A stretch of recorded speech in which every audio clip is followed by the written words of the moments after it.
It's easy to explain our tendency to adore actors. They're right in front of us on the screen. We associate ourselves with the characters, and we experience their emotions alongside them. Sometimes, we allow directors into the spotlight and into our hearts. But to do that, they have to either film a collection of phenomenal pictures or else introduce something completely new to cinema. But is film really only made up of those in front of the camera and those who yell action? No, it is much more like a machine, which only moves thanks to hundreds of little mechanisms. This is The Hidden Heroes, a series in which I will talk about the people who create these masterpieces. What in the world can change me? What in the world can make me whole inside? Just wanna be whole inside. But nothing is gonna change me. Nothing is gonna make me whole inside. I just wanna be whole inside. But if these paradise can make us lift our eyes together,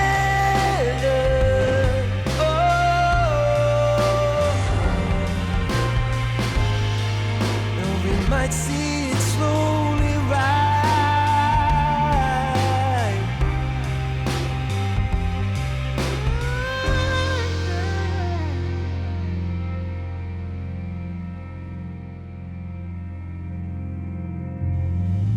The better they do their work, the less we notice them.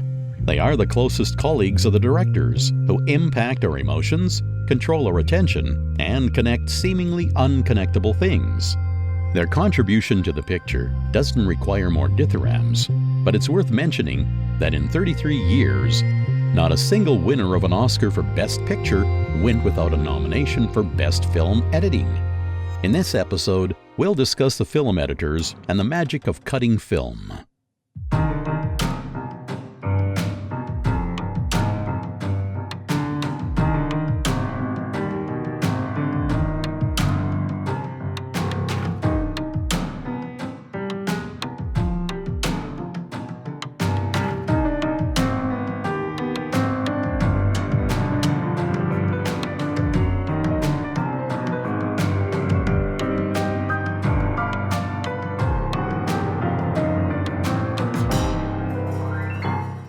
A logical starting point for this story is the innovators, who were the first to appreciate the effect editing had on the viewer. The editing pioneer, David Wark Griffith, introduced cross-cutting to the world, allowing the viewer to follow several events simultaneously, and laid the rules for some scene transitions. His pictures shocked the viewer, and what seems normal, or even old-fashioned to us, was once a real revolution at the dawn of the film industry. However, with all due respect to Hollywood, the main principles of scene juxtaposition originated in Soviet Russia. Sergei Eisenstein's battleship Potemkin is considered to be one of the greatest editing achievements of our time, and the scene from the staircase has been referenced countless times.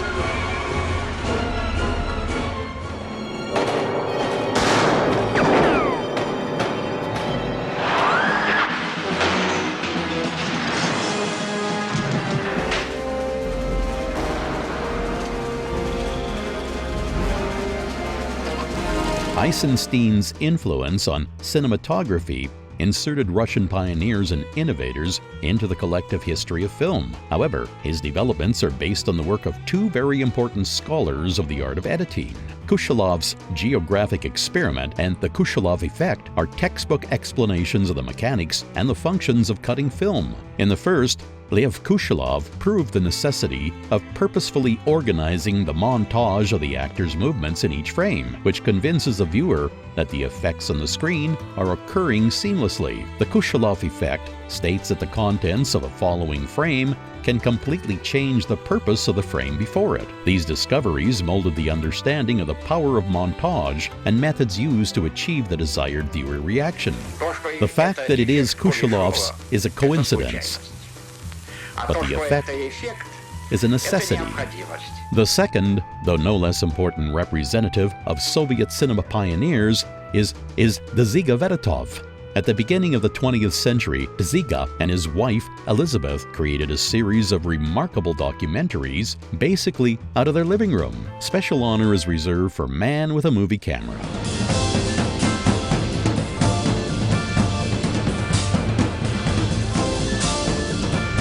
This work demonstrates the essence of the science of editing film. All the tricks used by Dede are used to this day. Even now, this picture looks fresh and is breathtaking. Beditov's films inspired the creators of the French New Wave, while Man with a Movie Camera is considered to be the best documentary of all time.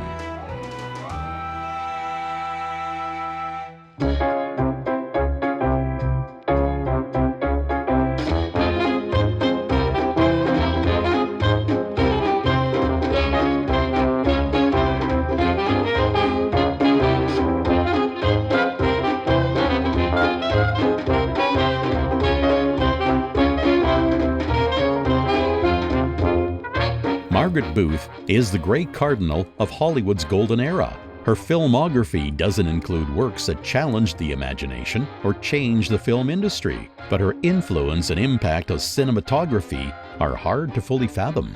At 17, she became David Wark Griffith's assistant, who gave her a basic understanding of the juxtaposition of frames and principles of seamless editing. As a result, she infected the whole Dream Factory with it. After Griffith's training, Booth joined forces with the indie producer Louis B. Mayer, who later invited her to work at the newly created Metro-Goldwyn-Mayer studio. 15 years after she finished editing the musical The Wizard of Oz, which is still considered to be one of MGM's greatest achievements, Mayer made Booth the head of the studio's editing department. Historians describe the influence of her post like this: Margaret had the last word in the editing of every picture over the course of 30 years. Anyone who worked at Metro-Goldwyn-Mayer trembled as they approached her cabinet door. She trained dozens of future masters in the profession, and not only editors, but directors, actors, and producers. By the way, it was Booth whom Frances McDormand parodied in the historical film about Hollywood, Hail Caesar. The picture was filmed by true insiders from behind the curtains of the movie industry, the Coen brothers. These are frames from a made-up film alluding to one of the greatest MGM pictures, Ben-Hur. Margaret actually participated in the creation of that masterpiece. But like in hundreds of other instances, you won't find her name in the credits. However, recognition did come eventually. When Booth turned 80, she received an honorary Oscar, the film community's attempt at thanking one of the greatest women in the history of Hollywood. I'm deeply grateful. But isn't it wonderful that one can win an award for something one loves to do?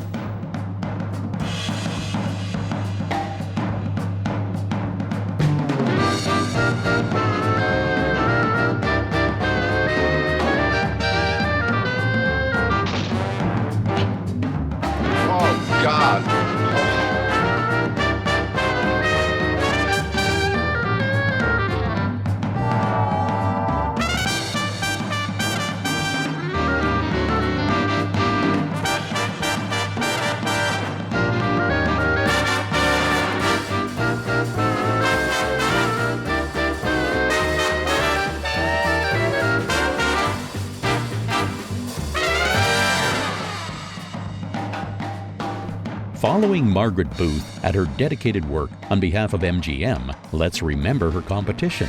At the beginning of the 40s, the editing department at Paramount Studios was joined by an ambitious young fellow named George Tomasini, who became a presence in the local editing rooms within 3 years and was even introduced to Alfred Hitchcock there. Soon after they met, the director offered George the opportunity to work on the picture Rear Window. Tomasini accepted, and using his cutting tricks completely revolutionized the rules of the game. Over the next 10 years, Tomasini edited almost all of Hitchcock's films.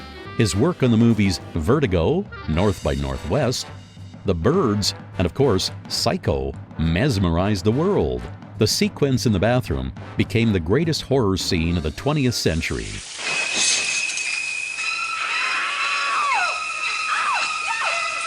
And though George was only nominated for an Oscar once, his work was ahead of its time, which allowed Hitchcock to depict his ideas on a whole new level. Without getting into the nitty-gritty, it's worth mentioning that Tomasini reinvented the jump cut. I'm certain he would have continued to push the boundaries of his profession even more, but unfortunately, at 55 years old, George died of a heart attack and remained the unsung hero of the editing table. However, capable students continued his work, especially Sam Osteen. Sam began his career at Warner Brothers Studios, where he spent 10 years forging his way into the editing room. In 1957, he won the lottery and got to be Tomasini's assistant while working on Alfred Hitchcock's The Wrong Man. Working with the master took Sam's skills to the next level, but the real breakthrough occurred 9 years later when fate connected him to another longtime Warner employee. Mike Nichols offered Sam the editing director job for his debut feature, Who's Afraid of Virginia Woolf? I like the way you move. I like the way you move, too. They like the way they move. That's nice. 1 year later, Nichols and Osteen were both competing for an Oscar in the Best Director and Best Film Editing categories. It happened!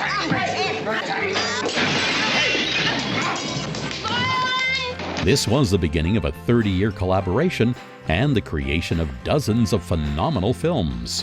Where the hell's my parachute? The melodrama The Graduate is worth special mention. Film historians agree on one simple truth. Osteen's editing allowed the complete potential of Dustin Hoffman's debut performance to shine through. Mrs. Robinson, you're trying to seduce me. A series of match cuts gives a film a sense of originality, even half a century later, and turned it into a practical guide to cut types and their effect on the scene as a whole.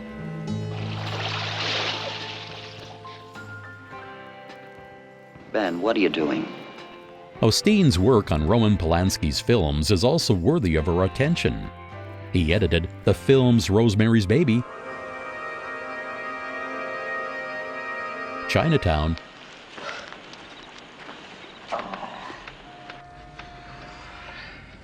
and Frantic. Sam is a unique embodiment of the editing director. His work is largely unnoticed, even among his colleagues, and few remember him. Nonetheless, Osteen's work helped films to reach their maximum potential and join the ranks of the classics.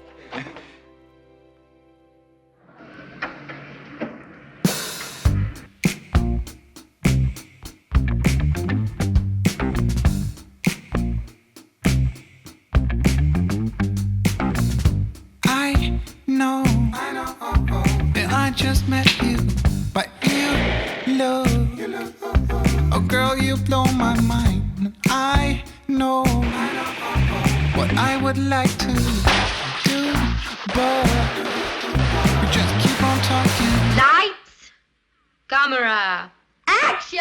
I see your dog needs walking. Your folk drive you insane. I know, yeah, that's true. Of course, you ain't the one to blame. Keep on talking to me.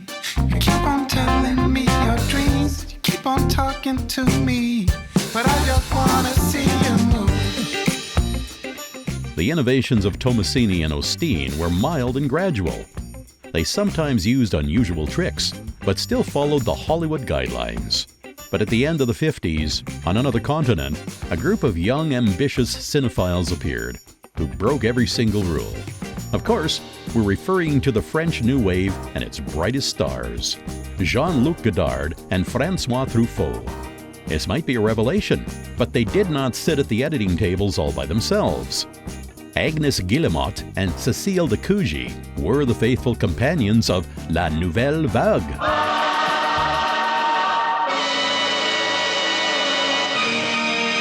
Cécile edited the first short films made by both Godard and Truffaut. De Cougy's approach to combining frames and fresh look at the film material enamored all who witnessed her magic, including Godard, who invited her to be the editing director of his first full-length film. But Breathless was no easy task for Deguchi. The creation of the picture was a complete nightmare. Jean-Luc wrote the script along the way and would film every day whatever he had just written.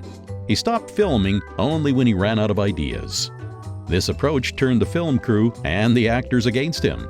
It was all headed towards catastrophe, but the Kuji helped Godard to redeem the film. In that chaos of thousands of takes, she found a common thread and literally rewrote the script on the editing table. J'aime une fille qui a une très jolie nuque, de très jolis seins, une très jolie voix, de très jolies poignets. That same year, Cécile edited Truffaut's second film, Shoot the Piano Player.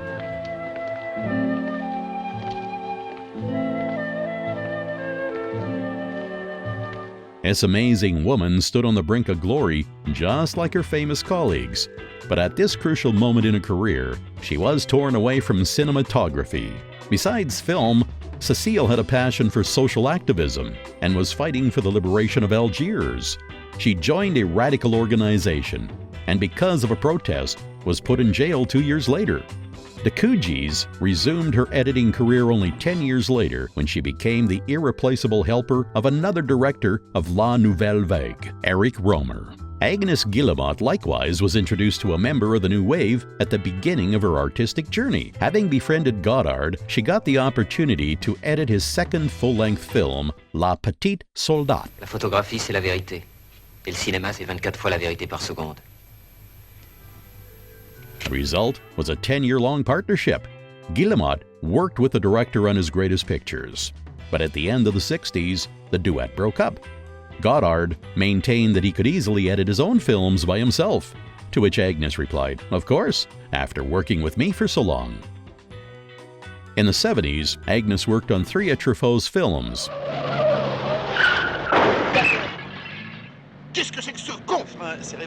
And then continued to make art with film innovators and experimenters practically till the day she died, which was in 2005.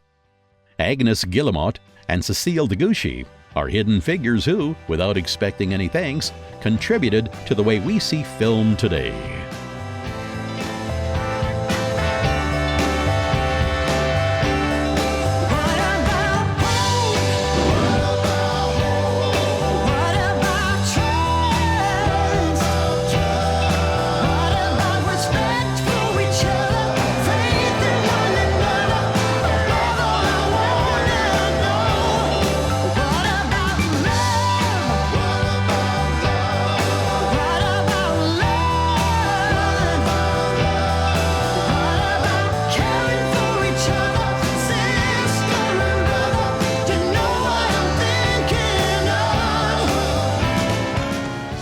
Let's return to Hollywood, where we will talk some more about the women who changed the movie industry. Dede Allen came to the Columbia Pictures studio to work as a messenger. By the time she turned 30, she had worked in the sound booth as a music librarian and as an editing assistant. In the late 50s, she met the director Robert Wise, who asked her to edit the film Odds Against Tomorrow. At night I tell you people, when that cold, cold sun goes down. After that day, Allen's world changed. Under Wise's tutelage, who began as an editor himself and worked with Orson Welles on Citizen Kane, Dede became a confident expert in her field. She was the first to incorporate the style of the French New Wave into Hollywood, and her editing of Bonnie and Clyde, especially in the finale, is considered to be a tipping point in the history of American cinematography.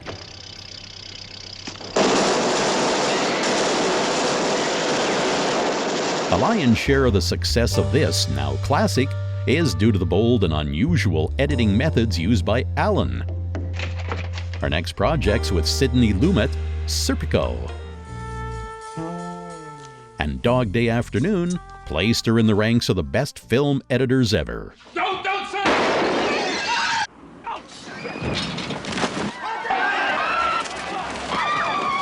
After that, she edited Reds and The Breakfast Club.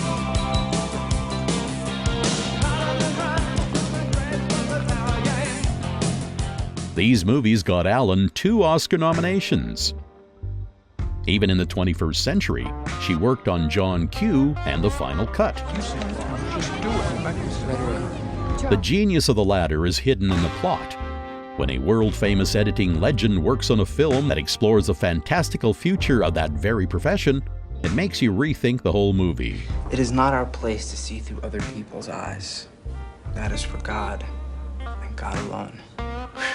Allen's main competitor, someone who represented the classical school of editing, so to speak, was Anne V. Coates.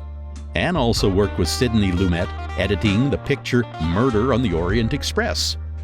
While her work on Lawrence of Arabia gave the world the most remarkable montage in the history of cinematography. This is not hyperbole. It is literally the result of a survey conducted among the greatest masters of the profession. Anne Coates for Lawrence of Arabia. In the 80s, Coates worked with David Lynch on The Elephant Man. Turn around. Turn around. Turn around. After which, she edited Chaplin. Chaplin! And Eric Bronkovich. Brockovich, B-R-O-C-K-O-V-I-C-H. I'm a client. I want him to call me. It's as simple as that. In 2004, her cameo in the historical drama Aviator became eye candy for the Hollywood insiders. Heck, I say release it now and give the world its first 560-hour movie. And though the last project of her career became one of the most highly criticized films in history, this didn't get in the way of Coates receiving an honorary Oscar in 2017. As this type of special award reminds us that we do not do so entirely unnoticed. Anne and Dede were the forerunners of a new era in Hollywood, a bolder and more creative era, where they didn't cast aside the work of their predecessors, but rather adapted it to the times. Say hello to my little friend! 'Cause I don't know what you look, I don't know what you look for. I don't know what to do.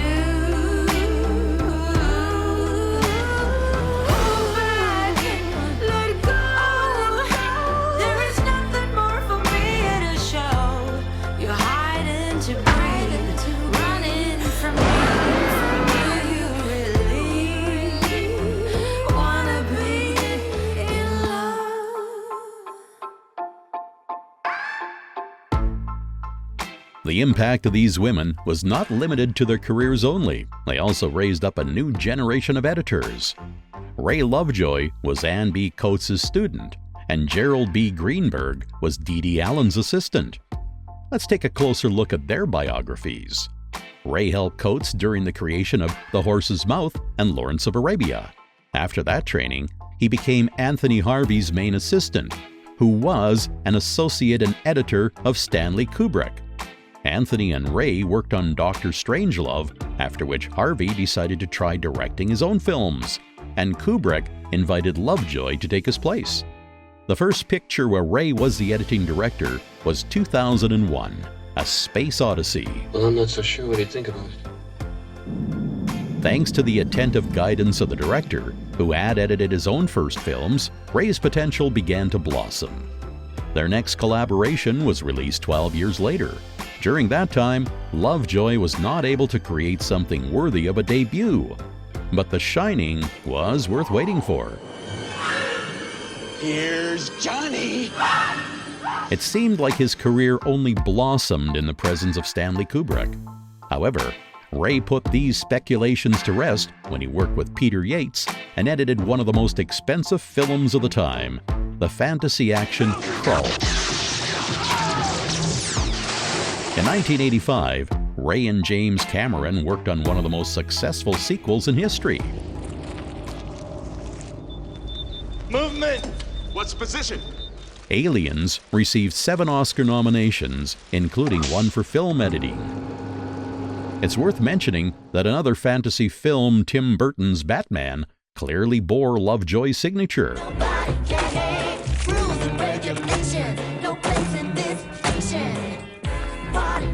As for the relationship between Gerald B. Greenberg and Dede Allen, well, that's a separate landmark in the history of Hollywood. Allen had an astounding number of assistants, who later became incredible editors. but Greenberg was the first and the best. Gerald began his journey as Dede's helper in the drama America, America.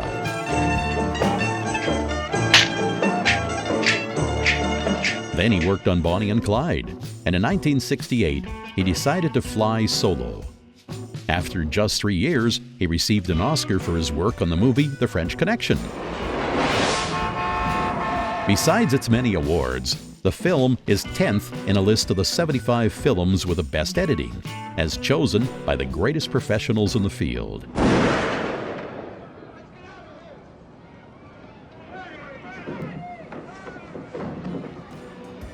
After that success, Gerald joined the work on the war drama Apocalypse Now, the opening scene of which is an amazing example of the visual storytelling that occurs as a result of editing. Can you picture what will be? So live that Francis Ford Coppola shot the takes and left them as technical frames because they captured the explosion from another perspective. The material was intended for a scene where the helicopters attack a village, but in the editing room, the director was astounded by a new interpretation. Speaking of which, in that list we mentioned earlier, the picture takes 3rd place and is considered to be a practical guide to perfect cuts in film. That very year, Greenberg edited the drama Kramer vs. Kramer. At the 52nd Oscar ceremony, Gerald was nominated for Best Editing for both Apocalypse Now and for Kramer vs. Kramer, but the prize went to Alan Hyam for All That Jazz. Then, Greenberg befriended Brian De Palma and edited 5 films for him, including the cult classic Scarface, and the equally deserving but less popular The Untouchables.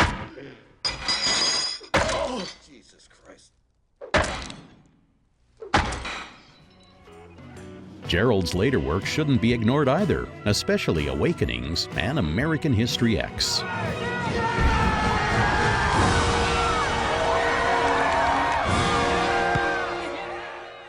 Ray Lovejoy and Gerald B. Greenberg are the defining film editors of the 70s, who believed in their teachers' ideals and gave the world many masterpieces, which are now our modern-day cult classics. You're the wave that will carry me. Now you see, it feels like I'm running backwards all the time. It feels like I am being left behind. It feels like I'm running backwards all the time. It feels like I am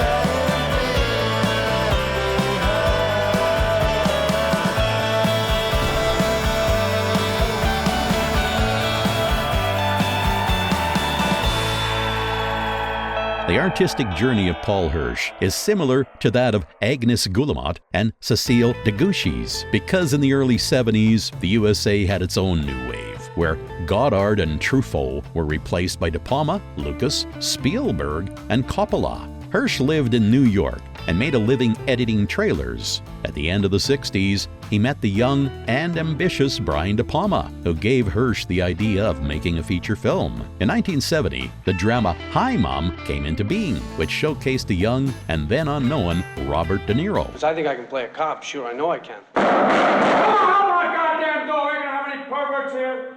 What'd you say?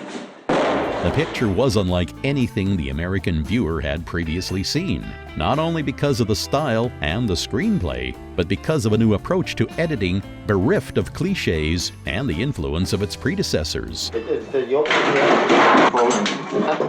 take it as is, right? Or you don't take it at all. Over the next 6 years, Brian and Paul created 4 more projects, but became famous thanks to the screen adaptation of Stephen King's Carrie.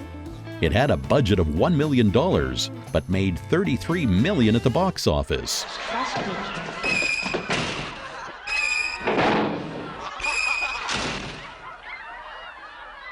Yes, Hirsch believed that he had taken part in an amazing project, and the offer of work from De Palma's friend George Lucas just seemed like the cherry on top. But it was the editing for A New Hope which put Paul's name in the film school textbooks and won him an Oscar. Thank you, George. Thank you.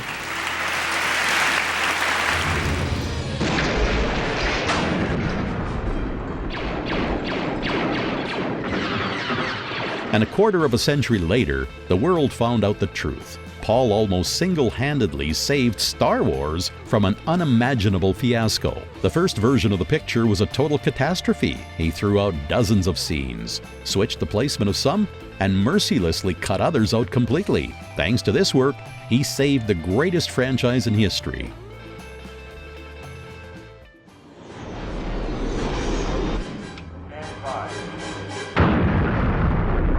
Hirsch also edited The Empire Strikes Back. I am your father. After his success in commercial films, where each cut heightens the viewer's adrenaline, he returned to working with Brian De Palma. They would work together for the next 20 years. This duet produced a lot of hits, from Blowout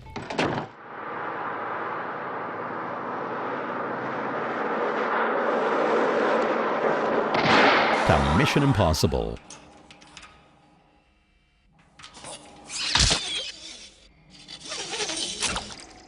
In order to describe the versatility and adaptability of Hirsch, you'd need a whole book. So let's just go through his filmography. Paul edited George Romero's Creepshow. Something shiny. Looks like a couple of emeralds. Ferris Bueller's Day Off.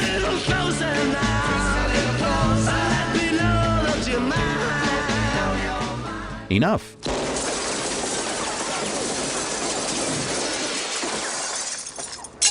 I think it's out of order.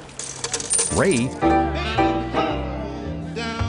And the Source Code. It's okay. He's not any more real than you are. I'm not real? How about next time you drive to work? It's not going to be a next time. And though in recent years, Hirsch has rarely taken on large projects, he has done final editing, helping the editing of others reach its maximum potential. Some examples of this are The Life of Pi, The Great Gatsby, and World War Z. His last jobs as editing director were in 2012, in the screen adaptation of the game Warcraft and the Mummy remake.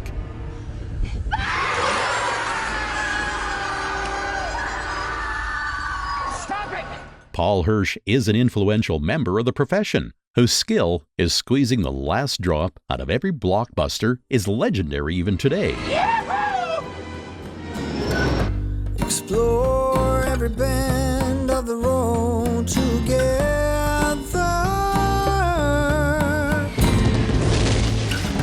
An open heart when your world is a mess. That's the only kind of love, the only kind of love. No need for presents or a fancy dress. That's the only kind of love, the only kind of love I need.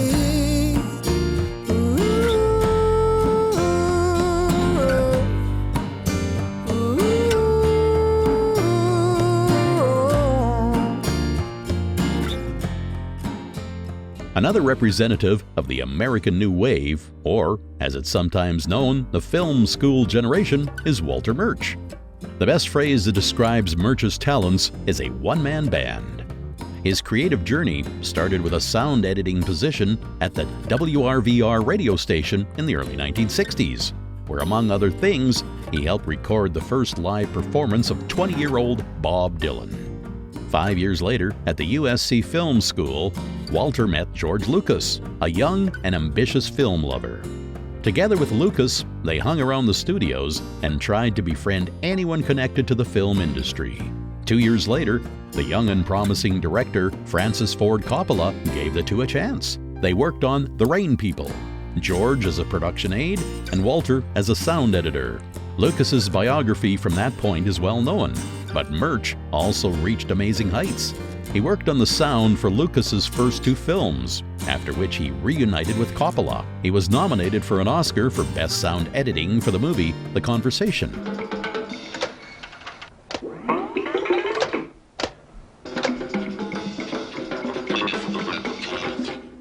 Afterward, he worked on Part 2 of The Godfather. 1977 was a critical year for Walter because he added to his arsenal of talents film editing. His first job in that profession, working on the picture Julia, got him the second Academy Award nomination of his career. He got another excuse to join forces with Coppola in the form of the film Apocalypse Now, where Murch was in charge of sound and film editing. The post-production stage took over 3 years, and there were over 200 hours of film material. This colossal undertaking yielded the greatest picture of the 20th century, according to hundreds of film critics, as well as 2 more Oscar nominations for Murch. Victory! Luck smiled on him this time, and he received his first statuette for Best Sound. Thank you very much. The next 5 years of his career, he devoted to directing and made the film Return to Oz.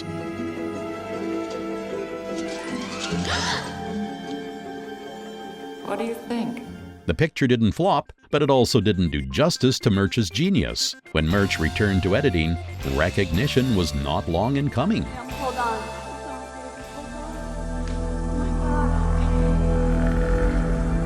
And though it's not comprehensive to judge only by Academy Award nominations, we'll make an exception in Walter's case. In 1991, his name was mentioned twice in the nominations for Best Editing for The Godfather 3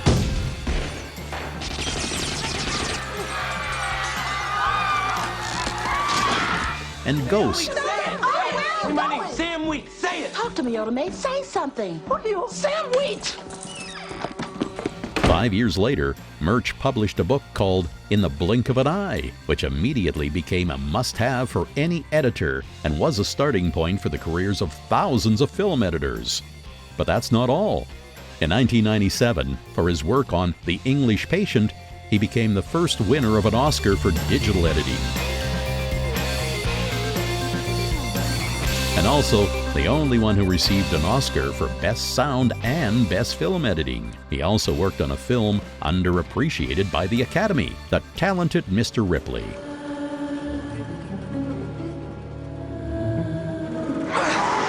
And received yet another nomination for his work on Cold Mountain, which is another story altogether.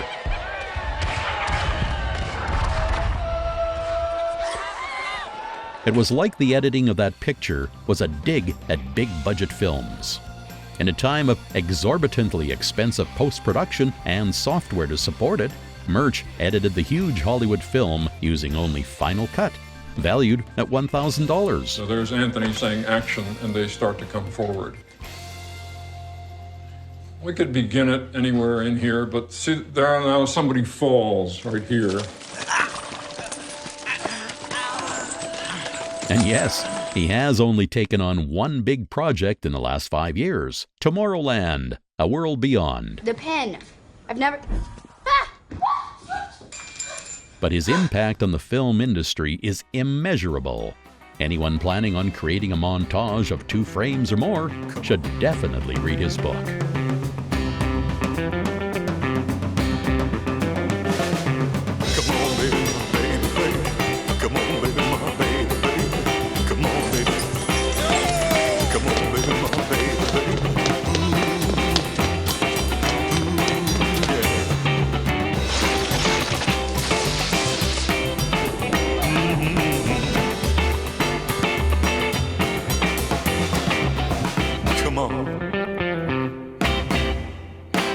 When speaking of the film school generation, we will inevitably come across Werner Fields, a woman who is partially responsible for its existence. Werner ended up at the 20th Century Fox studio when she was 22 years old. She worked as a sound editor's assistant for Fritz Lang's Woman in the Window, after which she helped to create television content, but in 1946 she got married to editing director Sam Fields, gave birth to 2 children, and became a stay-at-home mom. 6 years later, her husband died of a heart attack, and she returned to her career so she could take care of her family. Werner installed the necessary equipment at home, and at night, while the children were falling asleep, she would work on TV shows and films. Her longtime friend Fritz Lang came to her aid by starting to involve her in his projects. the mid-1960s, Werner became a teacher at the aforementioned USC Film School. Fields taught people like Matthew Robbins, Gloria Katz, and George Lucas. And yes, Werner was one of the faculty who denied Steven Spielberg's application twice. But unlike her colleagues, she quickly admitted her mistake. Her understanding of film allowed her to recognize the talent of Hollywood's future elite. It was the beginning of the editing process of a promising but little-known film by Peter Bogdanovich. Thanks to Werner's participation, the comedies What's Up, Doc? And Paper Moon brought Peter's work to another level. You better ride in the back seat a while. Now, come on, Imogene. We don't want to keep these nice people waiting. Yes, Miss Trixie. This also goes for George Lucas, who convinced her to edit American Graffiti, a picture which became his ticket to the big leagues. Your car's uglier than I am. That didn't come out right. Werner herself got an Oscar nomination out of it. Later, she decided to fix her previously mentioned mistake. She became the film editor for Spielberg's debut film, The Sugarland Express.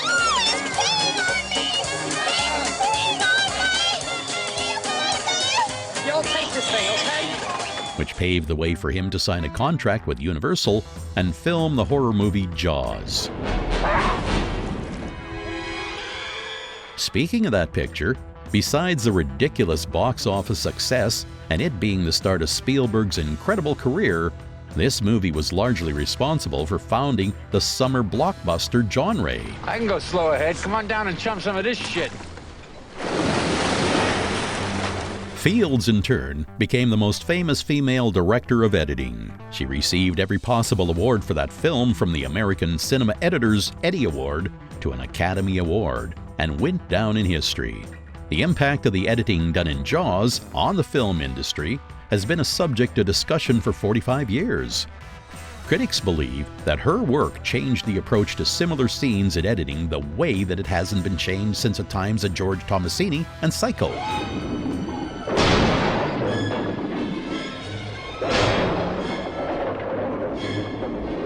In the list of the top 75 best edited films made by the greatest editors in history, Jaws is number 8, and Werner Fields is considered to be the mother of the film school generation. That's the spot, Steve.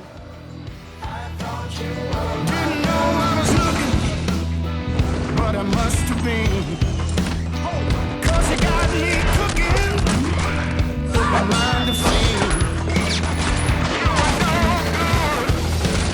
And I was no better. Basking in your spotlight, too blind to see. It was a case of mistaken identity. I thought you were the man.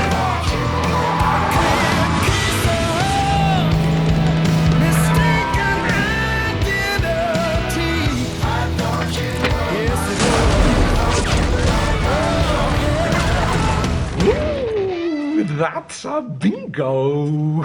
This may be my personal opinion, but without these people, a discussion on the art of editing would be incomplete. I'm talking about Sally Menke and her protege Fred Raskin. Sally was the irreplaceable partner in crime for all the films made by Quentin Tarantino. She began her artistic career with television, where she would work on editing documentaries for CBS.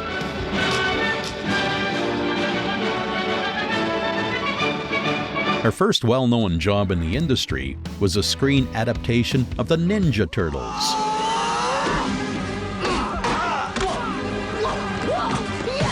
Menke had a long and thorny patch up the career ladder ahead of her before she would get a chance to work in the big leagues. But everything changed in 1991 when she applied for a job in an indie film, which was a young director's debut. Tarantino needed only one interview to know who he'd be sharing the editing room with for the next 3 months. That was the beginning of one of the boldest duets in Hollywood. In Tarantino's biography, I mentioned that Quentin considered Sally to be the only real co-author. And so tonight I want to thank my co-writer, Sally Menke. And truly, Menke could find ways to influence and contain Tarantino's gut instincts, which at the beginning of his career often led him to overestimate the importance of this or that scene and want to show the audience all the film material. That was my 15 minutes. There's a lot of dialogue that's been taken out in this scene.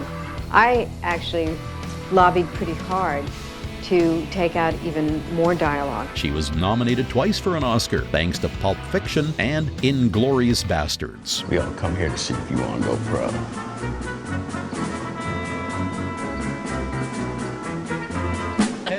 Although, even the editing for the short episode of 4 Rooms is award-worthy.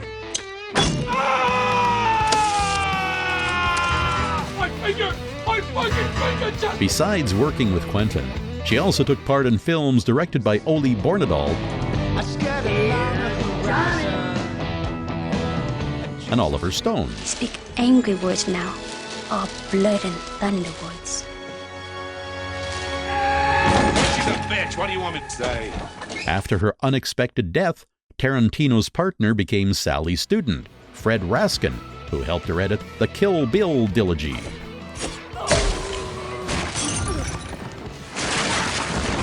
After that masterclass, Fred immediately got an offer to work on Fast and Furious 3. He also worked on parts 4 and 5.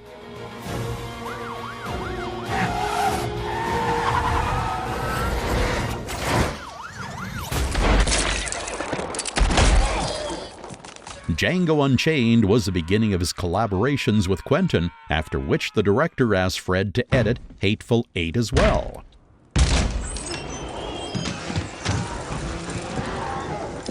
Raskin also has under his belt 2 Guardians of the Galaxy.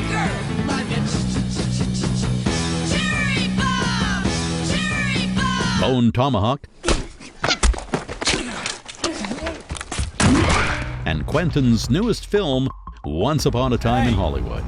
You're Rick fucking Dalton. Don't you forget it. Although Fred's greatest accomplishments are still ahead of him, his resourcefulness, emotional connection to the frame, and ability to create action through editing have already been showcased in a manner worthy of Menke's memory. Ride along, there's a place where you belong. Shake your ass, don't you worry about the future, about the past. You will hurt the ones that love you, and they will hurt you right back. Sing along, our love is a heart attack. You better check the pose. You better check for pose. Better check the pose. You better check the pose. Objectively speaking, Dede Dorn and Chris Dickens may not be as accomplished as the people before them or after them in this list, but they are here thanks to their innovations and boldness. Dede Dorn climbed up the typical career ladder in Hollywood. She began as the production manager's assistant, then became his script supervisor, assistant location manager, and finally ended up in the editing room. However, her talents were not needed there, so she went into sound editing, where after 10 years, she received an Oscar nomination for James Cameron's The Abyss. I'm getting some awful big readings here. Something's coming up the wall. What is it? Whatever it is, it's major. Then Dorn decided to open a sound recording and editing studio. For the next 10 years, she invested in her business, but eventually, her art beckoned her back. It wasn't hard to find work as the editing director for a few indie films, which introduced her to Christopher Nolan, who was looking for just the person to help untangle the ball that was the thriller Memento. Oh, I'm chasing this guy. No, he's chasing me. Memento was a confusing puzzle with revolutionary editing techniques that gave the viewer an unforgettable experience.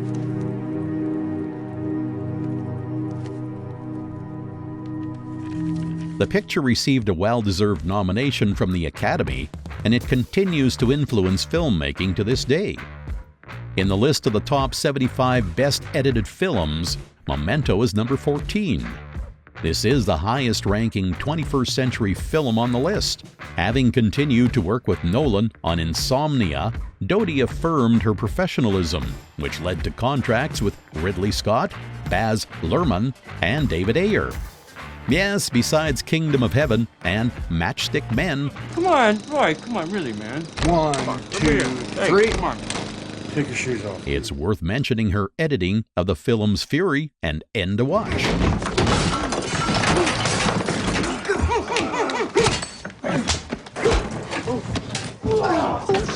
The biographies of Dede Dorn and Chris Dickens do not intersect, especially considering that Chris began his career on the other side of the globe. In 1999, Dickens met Edgar Wright, who was filming his first big project, the series Spaced. We finished cleaning the cupboards, Mrs. Klein. Oh, did it take you long? Yes. He took forever, and ever, and ever. Wright invited Chris, who already had TV experience, to his team. After 2 years editing this forgotten masterpiece of British television, the director asked Dickens to edit his first full-length film, Shaun of the Dead. The comedy won acclaim and made Wright's signature style famous thanks to his original visual humor. In all cases, people receiving bites of experience. This style and the editing tricks are just as much thanks to Dickens, who pushed his talents to the edge of genius in their next project, Hot Fuzz.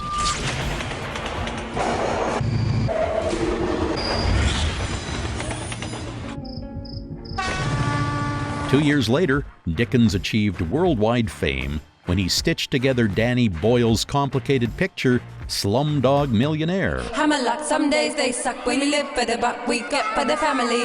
One day I want to be a star, so I get to hang in a bar. The editing for this film got Dickens an Oscar and opened the way to Hollywood film. It's incredible. I just want to say I had a fantastic time working on this film. It was, I really didn't want it to end. The movies Paul, Les Miserables, and The Double showcase Chris's versatile talent and ability to adapt to each director's style. Chris also made time for his own projects. He added unforgettable charm to the low-budget melodrama Submarine.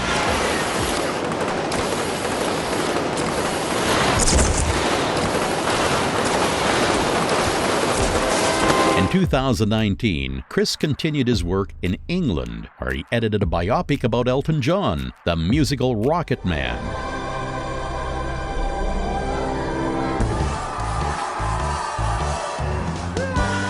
Obviously, one could easily find more qualified candidates for the title Greatest Editors of All Time, but Dede Dorn and Chris Dickens' bold experiments revolutionized the film industry just as strongly, if not as noticeably, as their predecessors. Let the games begin.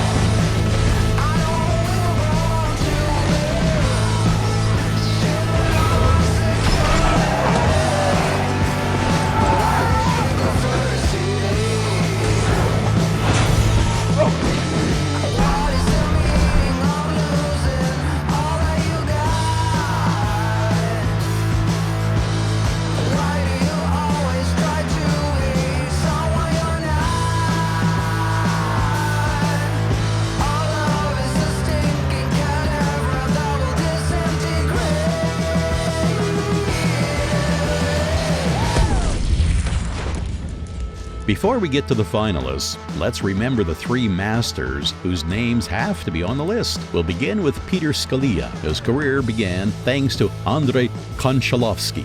The director invited him to work on the drama Shy People as the editing director's assistant. Afterward, Pietro worked under the amazing Claire Simpson's tutelage, who edited Oliver Stone's first films. Pietro and Claire worked on Wall Street and The Doors.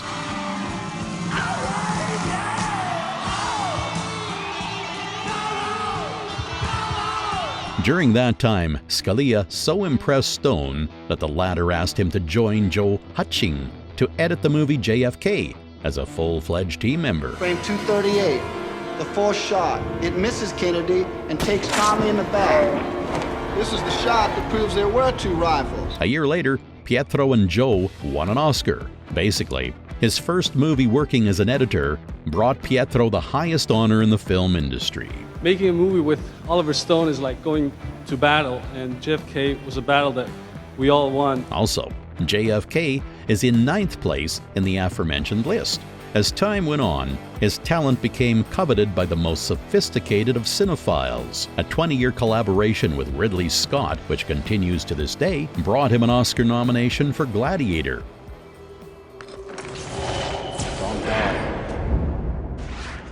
And the second statuette of his career for Black Hawk Down.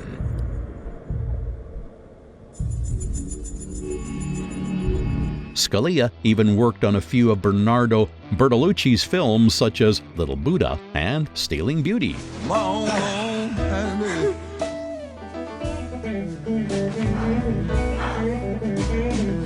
Together with Gus Van Sant, he created the drama Good Will Hunting, thanks to which he was also in the running for an Academy Award. His work with Rob Marshall on Memoirs of a Geisha is also worthy of mention, as well as a Star Wars spin-off with Ron Howard, whose failure was Scalia's fault least of all.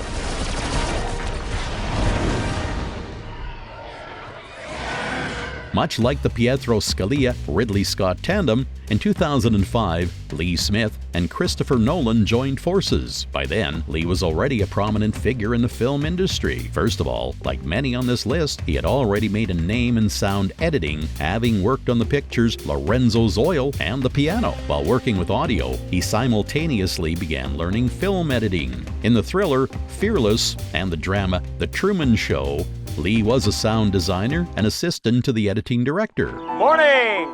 Good morning. Morning. Oh, and in case I don't see you. Good afternoon, good evening, and good night. After a few years of a solo career, he had a breakthrough. The historical action Master and Commander, The Far Side of the World, brought Smith an Oscar nomination.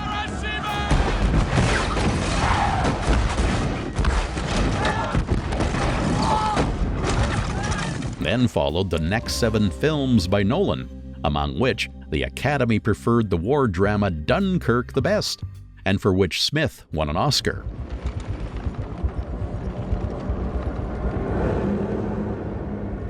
His colleagues, however, consider his greatest achievement to be the editing done for Inception. Strange weather, isn't it? Besides working with Christopher, Lee also worked on a myriad of engrossing projects, from X-Men to movies about Agent 007.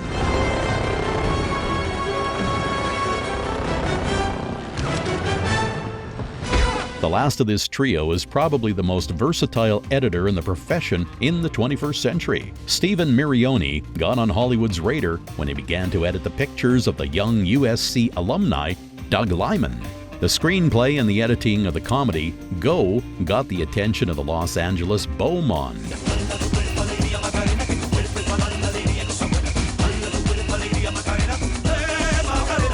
At the premiere of that film, Steven met director Steven Soderbergh. After watching the film, Soderbergh immediately asked him to edit Traffic. A year later, Mirioni received his first Oscar, while his colleagues and critics literally worshipped the work he did with the picture. I think we lost him, Ray. Yeah, I think so too.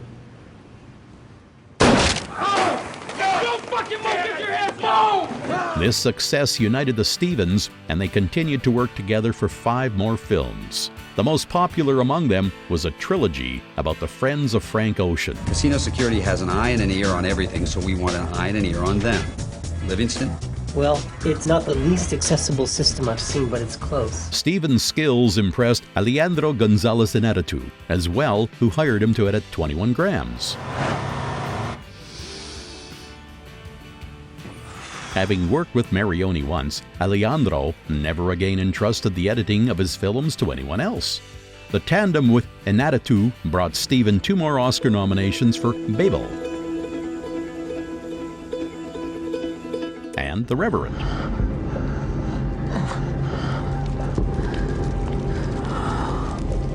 And yes, Mirioni was behind the technical aspect of the incredible cutting in Birdman. You'd think that would be enough, but there is another person who, after working with Steven, refuses to let anyone else touch their film. George Clooney, after his debut feature film as a director, the thriller Confessions of a Dangerous Mind, invites only Mirioni to edit his films. You're gonna pay us that money. What did you do? You're gonna pay us that money. What did you do? You're gonna pay us that money! Pietro Scalia, Lee Smith, and Stephen Mirioni represent the current generation of film editors who will determine the future of the industry and are writing its history as we speak. Now keep your arms down to your sides and move them in a circle. That's right, just like that. You're steaming up, better get them hips moving. Here we go, look out. Yeah, we gotta take it slow, baby. We got a long way to go. Oh, let's dance the choo-choo, baby. We'll be swinging all night. Yeah, it's the choo-choo, baby. We'll be dancing until the morning light. Choo-choo.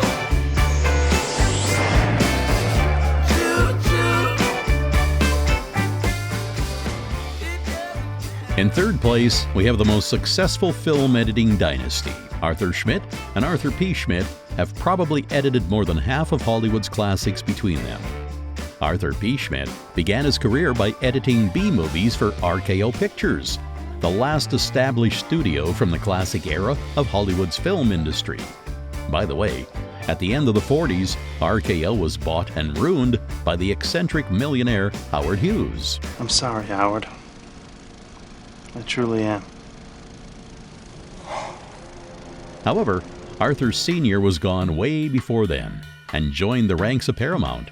There, Schmidt met director Billy Wilder, who invited him to work on the picture Sunset Boulevard. Whenever she suspected I was getting bored, she would put on a live show for me. To say that the film was a success would be a grave understatement. It received 11 Oscar nominations, including the first in Arthur's career. He did 4 more movies with Wilder, including the melodrama Sabrina and, of course, the comedy Some Like It Hot. In 1957, film Sayonara got Schmidt his second Academy nomination.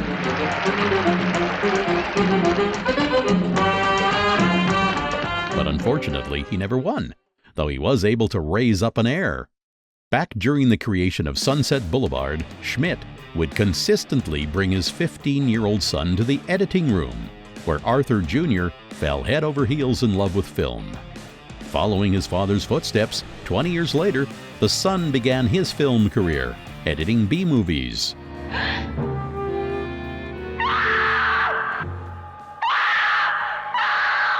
In his first decade in the industry, his greatest achievement was his work on the Jaws sequel.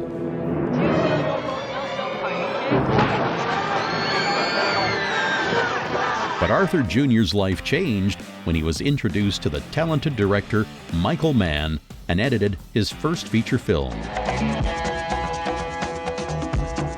Following the made-for-TV movie Jericho Mile was the drama Coal Miner's Daughter, which got 7 Oscar nominations, including Best Editing. Oh, I adore you. Well, darling, I'm telling you now. But his golden ticket, which put his name in the history books, arrived in 1985.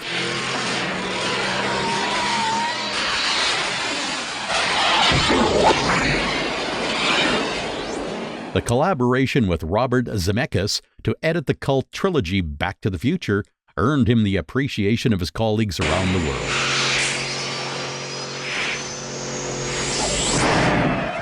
For the next 15 years, Schmidt and Zemeckis worked side by side. In that time, Arthur won 2 Oscars for Who Framed Roger Rabbit She's married to Roger Rabbit. And Forrest Gump. Mama said they'd take me anywhere. She said they was my magic shoes. In the breaks between making blockbusters, he joined up with Michael Mann once again when the director had become world famous.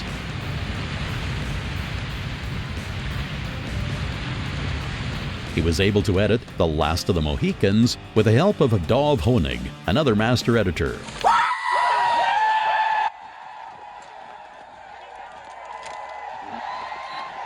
The exclamation point on the sentence of his career was the first installment of Pirates of the Caribbean, which earned him an Eddie Award. By the way, 6 years after that, when he had already retired, Arthur Schmidt received the American Cinema Editors Career Achievement Award, which would have definitely made his father proud.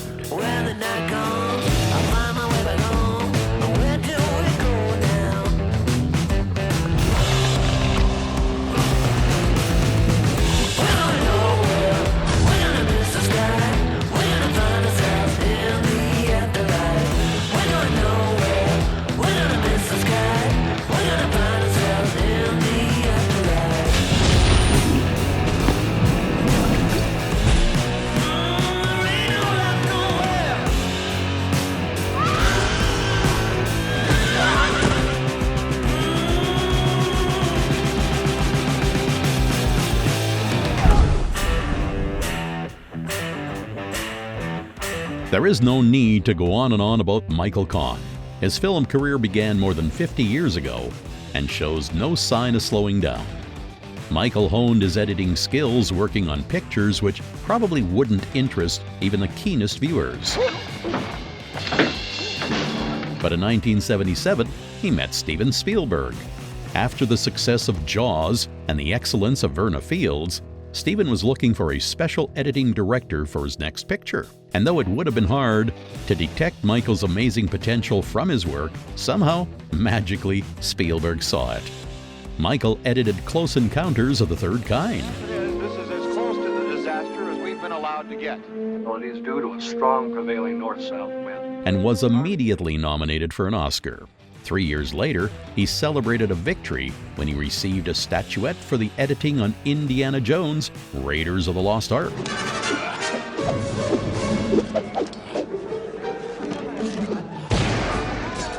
In order to continue the list of Michael's successes, all you have to do is name all of Spielberg's next films. Because the two have been inseparable since 1977. In that period, Kahn received 2 more Oscars, one for Schindler's List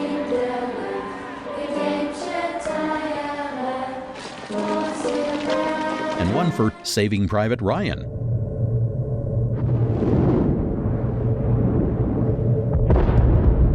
Also becoming the record holder for the amount of nominations.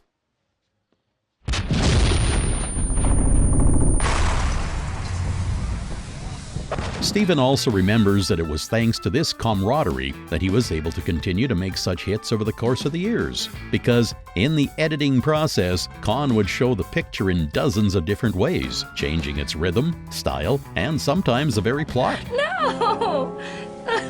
No. Yes. Yes.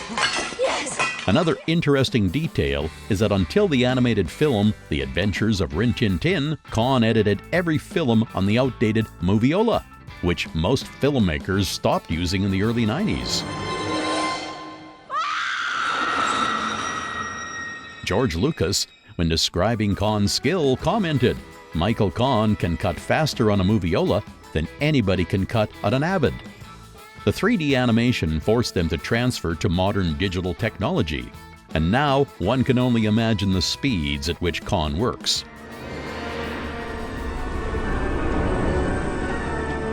Soon, we will see the quality of his work once more, since Spielberg has made a remake of the musical West Side Story, edited by his irreplaceable helper, who from the shadow of his genius continues to mold modern-day Hollywood.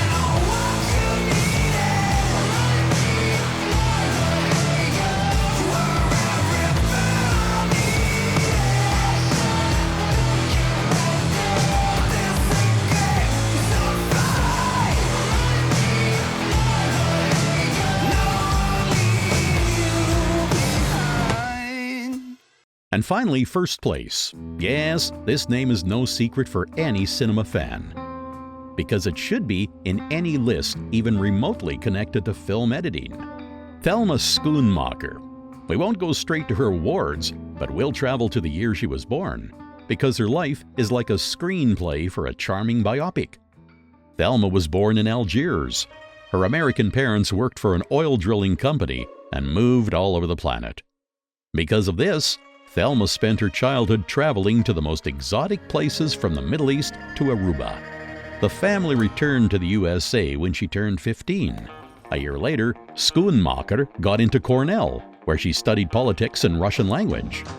In 1961, she graduated and wanted to work for the government, but her radical views and fight against apartheid closed the door on her political future. Thelma didn't know what to pursue, but saw an ad looking for editing assistants, which promised basic training in the profession, and she decided to take a risk and drastically change her life. Her first job after a 2-week course on the basics of film editing was a cutting of European films for American TV. At the dawn of her career, Schoonmaker mercilessly cut down the time of pictures by Godard, Truffaut, and Fellini, so that they would reflect the norms required for television. She liked the work, and to expand her knowledge, she enrolled in a film arts course at NYU. Because of her experience, the film editing profession would often ask the girl to help students having trouble cutting their film. This fate drew Thelma to Martin Scorsese, who, practically giving up on the drafts of his first short, "What's a Nice Girl Like You Doing in a Place Like This?" I was ashamed to tell anybody. Schoonmaker saved the film, and in doing so, struck up a lifelong friendship with Martin. 3 years later, Thelma responded to another request from Martin and finished editing his first full feature film.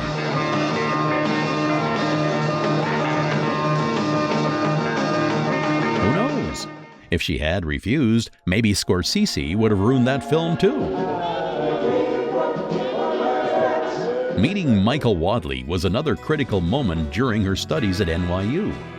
Michael had been filming the documentary Woodstock and invited Scorsese and Schoonmaker to join in editing the product.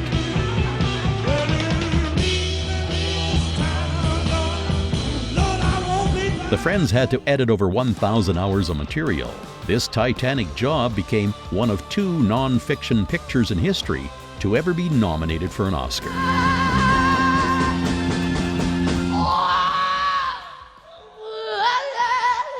After this success, you'd think the gates of the film industry should have opened, and her mailbox should have been bursting with offers. But the tough world of cinematography saw Schoonmaker's potential in a different light. Instead of the Hollywood beau monde, she met Her Majesty Hollywood bureaucracy. In order to be allowed to work on serious projects, Thelma had to join the American Cinema Editors Guild, but the requirements for joining included 5 years of study and 3 years of practice as an assistant. You believe that shit, huh? You fucking believe that? Of course, having the work experience and an Oscar nomination under her belt, Thelma didn't want to abide by these rules, but the Guild refused to compromise. Scorsese was not limited by these constrictions, so he got to work and received worldwide acclaim. Schoonmaker, as in the radical years of her youth, approached her problem decisively. If the Guild refused to compromise, she wouldn't work until they changed the rules. Later, it turned out that Martin and Thelma fudged the lines a little, since she helped to edit Taxi, but technically didn't break any rules, since she accepted no payment and her name didn't appear in the credits.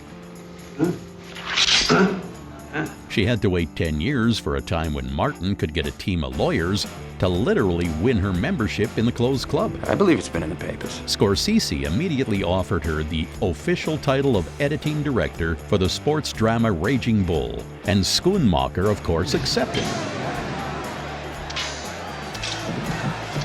This work became the essence of Thelma's love for cinematography. Not surprising then that she received an Oscar, because even 30 years later, the greatest minds of the profession assigned her editing of Raging Bull as the best in the history of cinematography.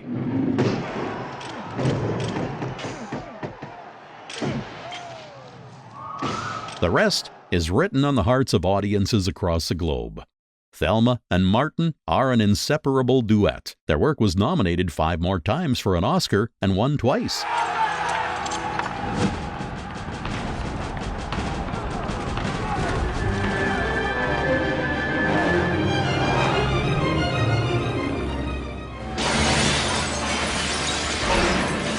Schoonmaker is the most influential woman in her profession, and in 2017 she received the Cinema Editor's Career Achievement Award from the same guild that gave her so much trouble. Mostly, I would like to thank Marty and the mysterious art of editing for giving me such a wonderful life. Thank you. Well, that discussion turned out longer than planned, and yet still, it did not nearly cover all the amazing members of this profession, and I didn't even mention the directors who edited their films themselves, from Akira Kurosawa to the Coen brothers to James Cameron.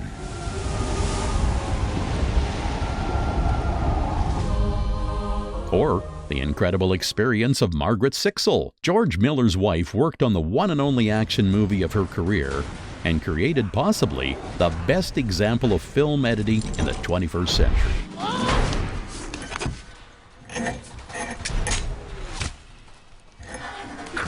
No matter how you try, you can't fit everyone. But I hope this list has helped awaken in you an interest in the people who create the real magic of the cinema.